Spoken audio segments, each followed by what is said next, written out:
If you've been quietly clearing your throat after every meal, or you've noticed that chicken and bread feel like they get stuck halfway down, and you've been washing everything down with more water than you used to, stop for a moment. Because that symptom you've been dismissing as nothing? In my exam room, I've seen it be the first sign of something serious, and I've seen people wait too long to find out.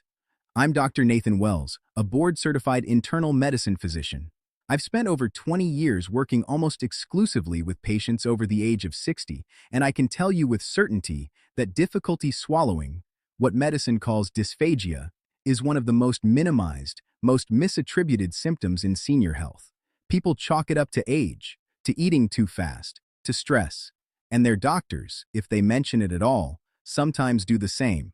That dismissal has consequences. According to research published in the journal Dysphagia, swallowing difficulties affect up to 22% of adults over the age of 50.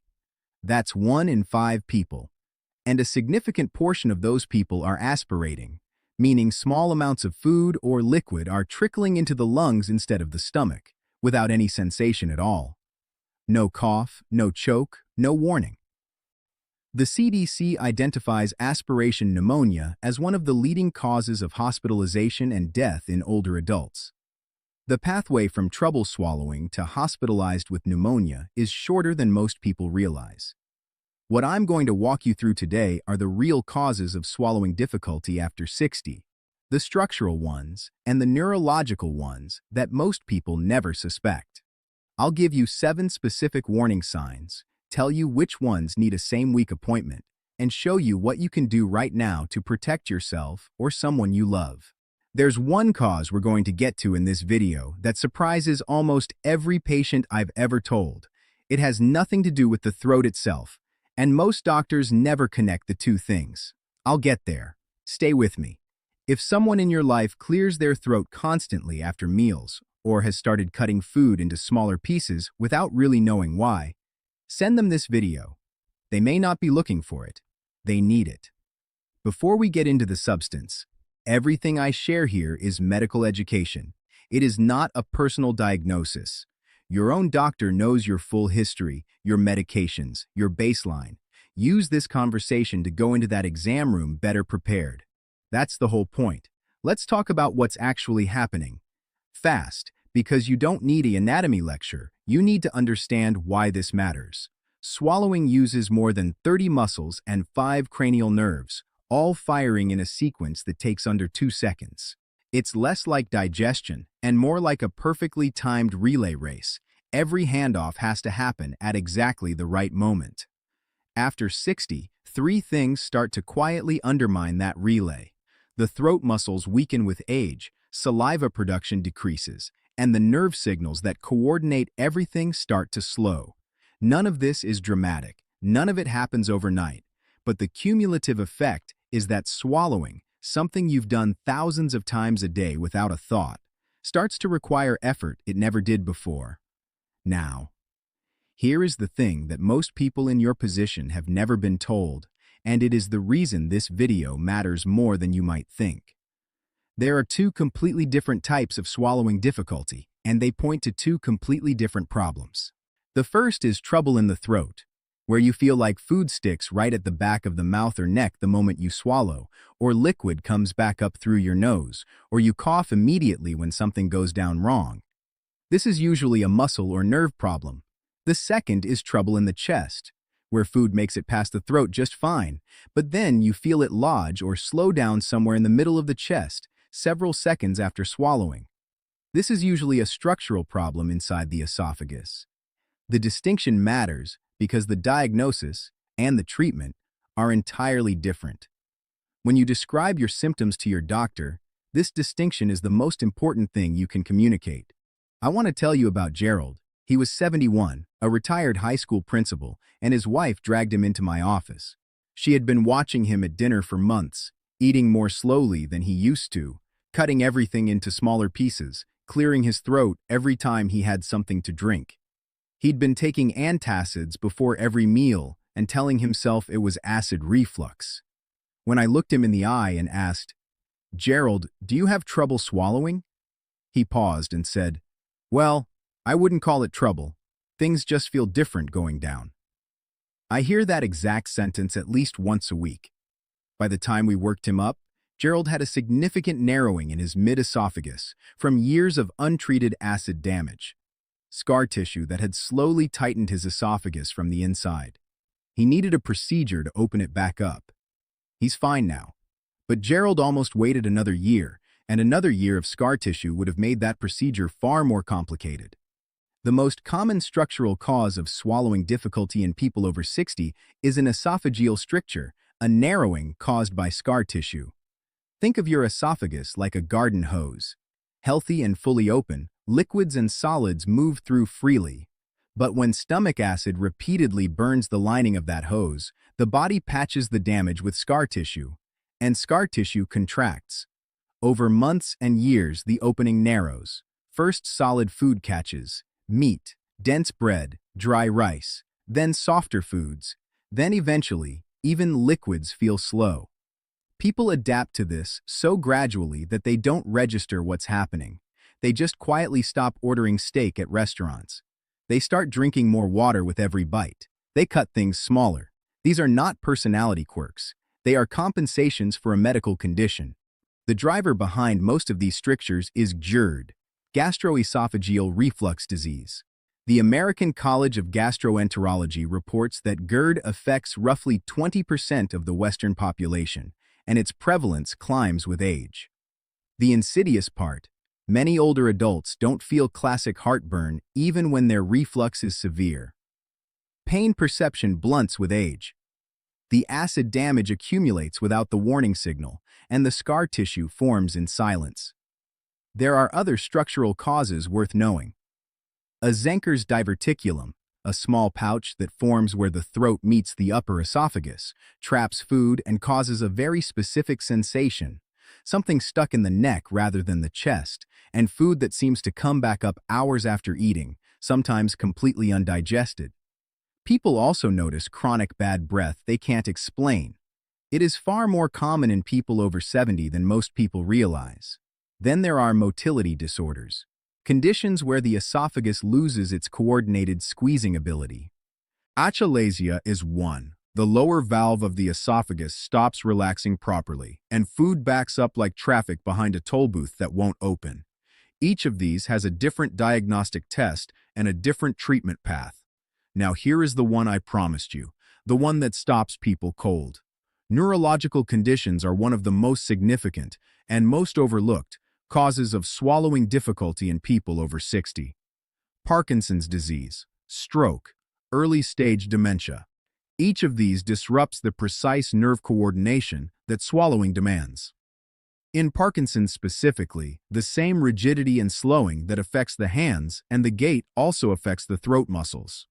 Research published in Movement Disorders found that up to 80% of people with Parkinson's develop swallowing difficulties at some point, and in some patients, trouble swallowing appears before the tremor does. Before the diagnosis exists, that is how early it can show up. But here is why this matters so urgently. When the cause is neurological, the warning signs change completely. You may not cough. You may not feel food stuck. What happens instead is called silent aspiration. Liquid or food slips past the airway into the lungs, and the person feels absolutely nothing because the very nerve pathways that would trigger a protective cough have also been impaired. It happens during breakfast, during every meal. The person sits there, eats normally, and has no idea that with each swallow, a small amount of what they're eating is being inhaled rather than swallowed. Over time, that aspirated material breeds bacteria in the lungs, and that leads to aspiration pneumonia, a severe lung infection that gets misread as ordinary pneumonia and treated with antibiotics, and then it happens again 3 months later, and again. The swallowing is never investigated. I had a patient named Dorothy. 76, sharp woman, came in with what her family described as her third pneumonia in 2 years. When we did a modified barium swallow study, she swallowed liquid mixed with contrast dye while we watched it on X-ray in real time. We saw thin liquids going directly into her trachea with every single sip. Silently. She felt nothing. She had no idea it was happening. Each hospitalization, she'd been treated and sent home. No one had ever looked at her swallowing. Once we identified it, we thickened her liquids, started her on swallowing therapy with a speech-language pathologist, and Dorothy has not been hospitalized since. That one test, ordered by someone willing to ask the right question, changed everything. If you or someone you care for has had more than one unexplained bout of pneumonia, that question needs to be asked at the next appointment. Has anyone evaluated the swallowing? If the answer is no, push for it. Let me take you through the 7 warning signs now, and I want you to pay attention, because some of these are so subtle that people live with them for years without ever naming them as symptoms. The first is progressive difficulty with solid foods. Not just once, not just when you're eating too fast, a consistent pattern where solid food requires more chewing, more deliberate effort, more liquid to get it down. And if that difficulty has started creeping towards softer foods, that progression is a classic signal of structural narrowing. The esophagus is tightening. The second is coughing or choking at the moment of swallowing. Not 10 minutes later, not a general throat irritation. Coughing that happens right as food or liquid goes down. Your body is telling you the timing is off, that something entered the airway before the protective flap closed. This is not a habit. This is a reflex arc that has been disrupted. The third, food or liquid coming back up undigested, especially long after a meal. If it looks the same coming up as it did going in, it never reached the stomach. It was sitting in the esophagus or in a pouch. That is a structural problem that needs to be imaged. The fourth is unexplained weight loss, and this one gets missed constantly because people attribute it to a reduced appetite or eating less intentionally. But if eating has become uncomfortable, or frightening, or more work than it used to be, the body responds by eating less without the person ever fully registering why. 5 pounds, 10 pounds, 15 pounds gone in a few months. If you cannot fully explain the weight loss, swallowing function should be on the list of things your doctor investigates. The fifth, and this is the one family members often notice first, is a wet or gurgly voice quality after eating or drinking. Not hoarseness from a cold. A voice that sounds like there is liquid sitting in it after a meal. Clinicians call this a wet voice, and it indicates residual material sitting at or near the vocal cords. That is a red flag for aspiration risk, and if someone in your house sounds like this after meals, mention it to their doctor by name. The sixth is pain when you swallow. A burning, a pressure, a sharp discomfort as food moves through the chest. Pain on swallowing, what physicians call adenophagia, is never normal aging. It can indicate esophageal inflammation, a fungal infection of the esophagus, more common than people realize in people who use inhaled steroids for asthma, or in rarer but serious cases, a malignancy. I'll say this plainly. If swallowing hurts, call your doctor this week, not next month, this week. The 7th warning sign is the one sitting quietly in your daily routine, so familiar you've stopped seeing it. Persistent throat clearing after every meal. That little automatic cough you do after dinner, after your morning coffee, after any drink. You've done it so long you think it's just you. But that reflex is your body's response to residual material or reflux irritation sitting at the level of the larynx. It is a symptom disguised as a habit. Here is how many of those 7 apply to you right now. If it's more than one, that's a conversation you need to have with your doctor, not a note to file away and forget. Let's talk about what actually happens when you bring this up with your physician, because knowing what to expect helps you push for the right thing. Your doctor will ask you a specific set of questions. Where do you feel the problem? Throat or chest? Is it worse with solids or liquids? Has it been getting progressively worse over time? These questions are the map that points toward the right test. The answers you give determine whether you need an endoscopy, a camera passed through the mouth into the esophagus while you're sedated, which can see strictures, inflammation, and early changes, and in many cases treat a narrowing in the same procedure, or a modified barium swallow study, which films the swallowing process in real time and catches aspiration that nothing else will find. The specialist you're aiming for depends on what's suspected. A gastroenterologist handles structural esophageal problems. A neurologist is essential if there's any chance the cause is neurological. But the clinician who is specifically trained in swallowing rehabilitation, and who your primary care doctor may not automatically refer you to, is a speech-language pathologist.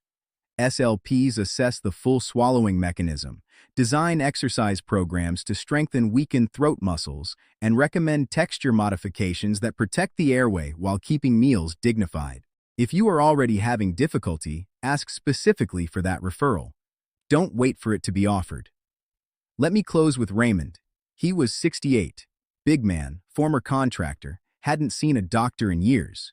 His daughter finally got him into my office when she noticed he'd stopped eating meat entirely and had dropped nearly 20 pounds in 3 months. He'd told her he just wasn't hungry. In the exam room, with her out of the room, he told me the truth. He was scared to eat.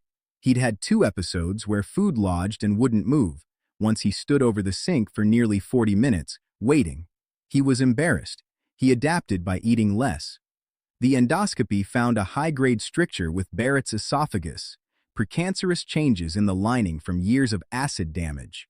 Raymond needed multiple procedures. He's doing well. His appetite is back.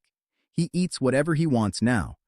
But he told me afterward, "I should have come in 2 years ago." He knew something was wrong for 2 years. 2 years of sitting over that sink. Don't be Raymond. Keep a symptom diary for 1 week.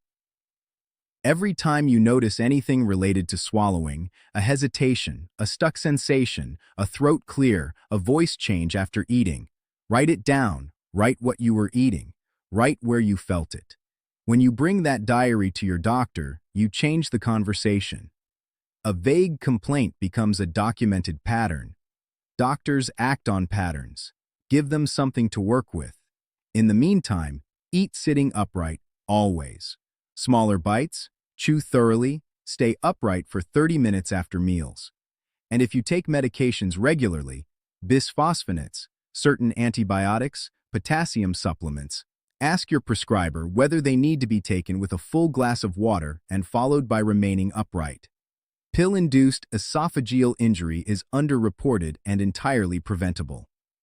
If you're caring for a parent or a spouse who has had repeated pneumonia that no one can fully explain, go to their next appointment with them. Ask directly, "Has anyone evaluated the swallowing?" If the answer is no, ask for the referral. That question is the one that changed Dorothy's trajectory. You have every right to ask it. Swallowing is something your body has done automatically your entire life.